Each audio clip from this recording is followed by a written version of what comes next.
Привет всем! Приближается 14 февраля, а это День Святого Валентина, всех, кто любит.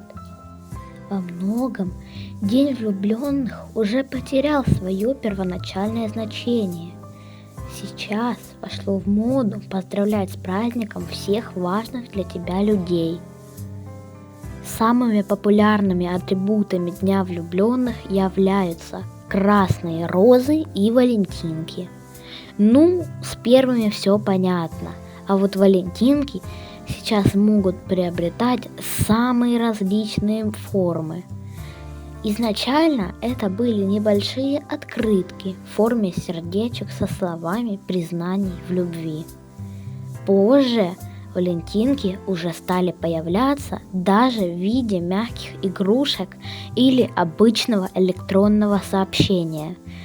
В этом видео я покажу, как легко сложить из бумаги милого мишку с сердечком. Он никого не оставит равнодушным.